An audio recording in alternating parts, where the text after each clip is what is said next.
días, hermanos de Capilla Fidelidad, espero que se encuentren muy bien. Hoy estaremos estudiando el capítulo 7 de Levítico y hemos titulado este devocional Instrucciones para los sacerdotes.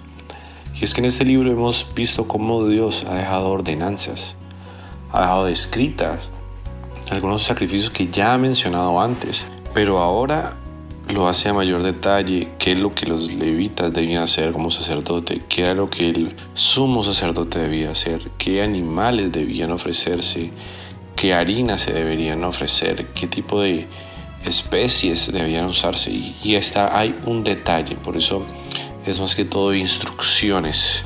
Y esto nos habla de que Dios es un Dios de orden primeramente, pero también nos dice que Dios, esas instrucciones que entregan, busca que nosotros como humanos que creemos en Él, que somos su pueblo, las hagamos como Él dice que las debemos hacer. Así que en este devocional estaremos hablando primeramente, contando un poco de las instrucciones, diciendo a grosso modo lo que este capítulo dice.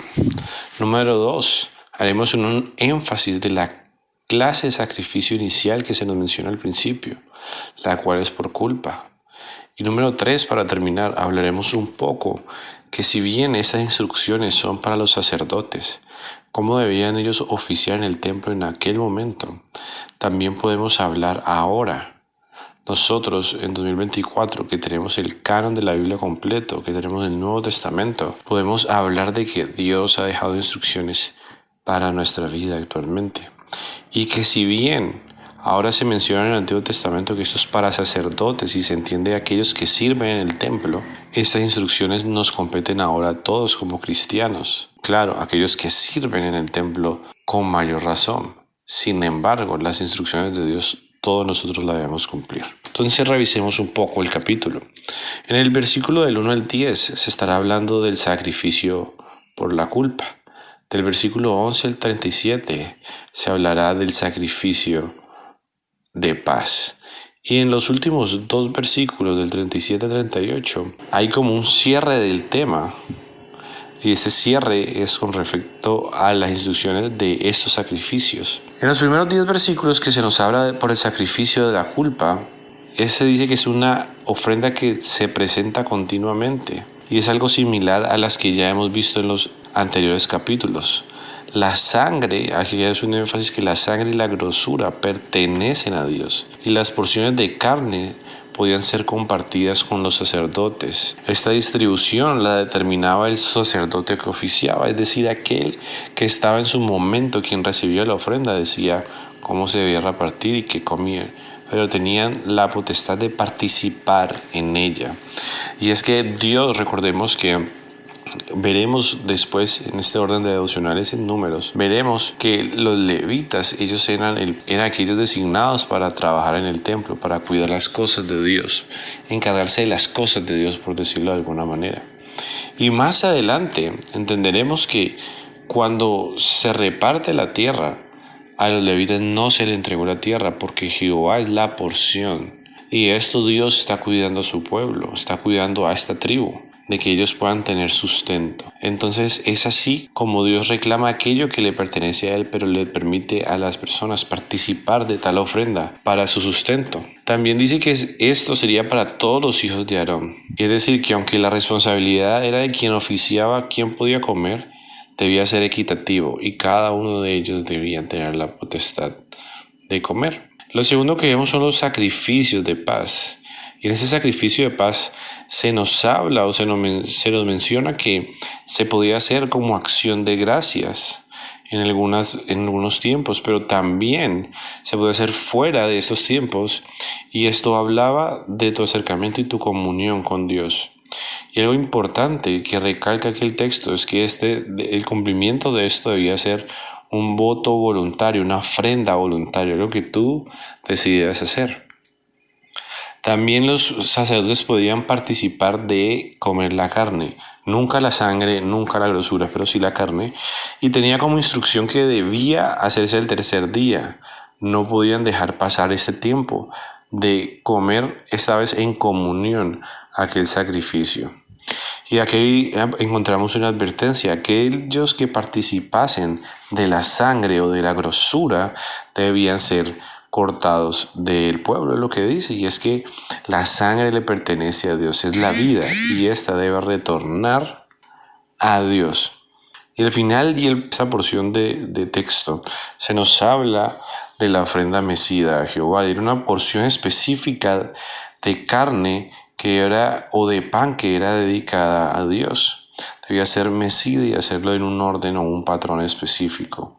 Y eso es lo que el sacerdote decía. Y termina el pasaje en el verso 37-38 diciendo: esta es la ley del holocausto, de la ofrenda, del sacrificio por el pecado, del sacrificio por la culpa, de las consagraciones y del sacrificio de paz, la cual mandó Jehová a Moisés en el monte de Sinaí, el día que mandó a los hijos de Israel ofreciesen sus ofrendas a Jehová en el desierto de Sinaí.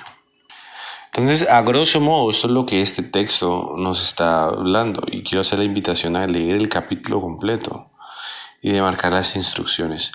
Pero, como les decía al principio, quería hacer un énfasis primero en entender el capítulo, ¿cierto? Número 2, que viéramos un poco lo primero, que es sacrificio por culpa.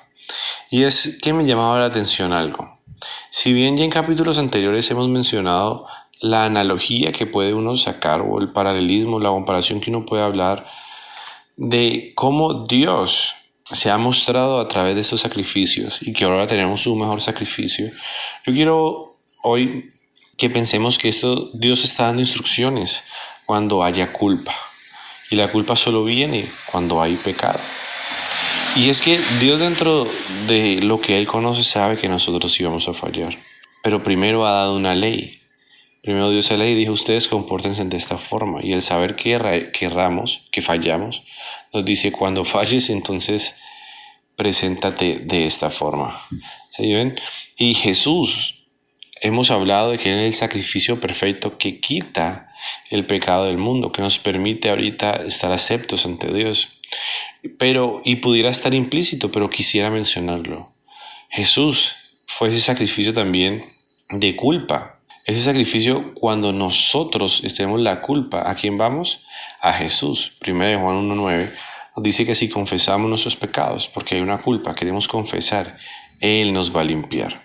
También es un llamado de atención para nosotros como creyentes, de no participar de la obra de Jesús por culpa. Es decir, no se trata de yo peco, rezo y entonces todo está solucionado. Más bien, entendiendo el principio que Dios es un Dios de orden, que espera algo de mí. Esperemos cumplir lo que está en la palabra de Dios, no en cómo pedir perdón y ser restaurados, sino que es un ánimo a cómo obedecer y evitar fallarle a Dios. Porque eso me lleva al tercer punto que quería hablar y decía al principio.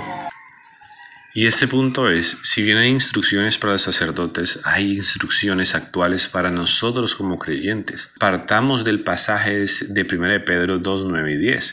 Ahora nosotros somos pueblo de Dios, somos linaje escogido. Dios, dice Pablo en Romanos, que por el sacrificio derribó el muro que había entre judíos y entre nosotros gentiles. Ahora somos un solo pueblo. Y a veces, ¿saben? Pensaba que vemos la escritura, la palabra de Dios, como aquella instrucción a la cual nosotros nos acercamos y decimos: ok, Dios desea esto para mi vida, Dios me enseñó esto hoy y sigo mi día. Al día siguiente vuelvo y abro mi Biblia, mi devoción, y digo: ok, Dios quiere esto para mi vida. Y a veces van pasando los días, pasan los meses y se nos olvida lo que aprendimos el mes pasado. No así con estos sacerdotes. Esos sacerdotes debían conocer toda esta ley. Todo esto que nosotros hemos mencionado rápidamente, ellos lo debían hacer. Yo no sé si tenían tal vez un libro escrito de instrucciones. Tal vez que alguien llegaba y decía: hey, vengo por un sacrificio por culpa. Y ellos iban a un libreto hasta que ya se lo aprendían de memoria. Pero usando esta analogía, quiero animarnos a que así debemos ser con la palabra de Dios. No acercarnos a ver Dios qué quiere y me quiere enseñar hoy en mi vida, sino ir teniendo un cúmulo de instrucciones para que mi vida todo el tiempo se comporte como Dios quiere que yo viva. Y que yo no tenga que acercarme a participar del sacrificio de Jesús para que Él me perdone porque ya he fallado, sino acercarme para participar del sacrificio de Jesús y ser obediente. Porque la Escritura también dice que se me ha entregado una nueva vida, que ahora soy una nueva criatura, que ahora lo que vivo en la carne lo vivo en la fe del Hijo de Dios. Hemos aprendido, dice la Escritura, de esto. Tenemos pasajes donde se nos dice cómo es esta vida, qué se debe manifestar. Gálatas 5, 21, 22. El fruto del Espíritu Santo debe haber en mi vida: amor, paz, paciencia, benignidad, gozo, templanza. Debe haber mansedumbre. También se nos dice que nosotros como creyentes estamos totalmente en la capacidad de resolver conflictos, que no deberíamos ir al de afuera para resolver un conflicto. 1 Corintios capítulo 6. También se nos dice cómo debemos amar, y que Pablo menciona que el vestido con que debemos ponernos siempre es el amor. ¿Y cómo describe el amor? 1 Corintios 13, hablando que el amor es sufrido, no busca lo suyo, no es jactancioso, todo lo soporta, todo lo espera. Tenemos tantas descripciones dentro de la palabra.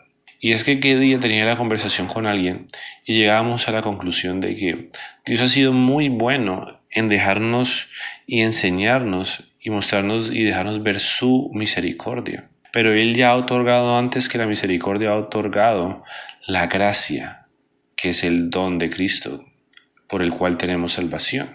Y en eso se muestra la misericordia de Dios.